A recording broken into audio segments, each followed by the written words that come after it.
Subject కి ఒక teacher ఉంటారు, అన్ని సబ్జెక్టులు నన్ను చదవమంటారు. ఇంత చిన్న బుర్రలో అన్ని ఎలా నింపాలి?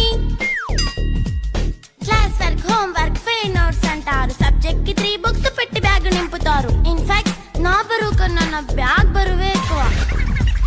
క్వశ్చన్లు, ఆన్సర్లు, సర్ప్రైజ్ టెస్టులు తమ్మి దాటుకొని మళ్ళీ స్కూల్ వ్యాన్ ఎక్కేసి అమ్మయ్య ఇక ఇంటికి వచ్చేసామనుకుంటే మార్క్స్ తక్కువ వస్తే చెయ్యాలి అసైన్మెంట్. రిపోర్ట్ కార్డ్ చూపిస్తే ఇంట్లో ఉన్న పనిష్మెంట్. హోమ్ వర్క్ చేయమంటూ మమ్మీ చంపుతుంటుంది. ట్యూషన్ టైం అయిందని డాడీ తరుముతుంటాడు. డాన్స్ క్లాస్ కి వెళ్ళమని తాతయ్య తిడతాడు. స్నాక్స్ తిని వెళ్ళమని నాన్నమ్మ ఆపుతుంది. ఇక అన్నీ అయిపోయాక కాసేపు టీవీ చూద్దామంటే మమ్మీ ఎంట్రీ ఇచ్చింది. బెడ్ ఎక్కమంది. చిన్న నాప్ తీసేలోపు తెల్లారిపోయింది. అయ్యో మళ్ళీ మొదలు ఈ స్కూల్ కష్టాలు.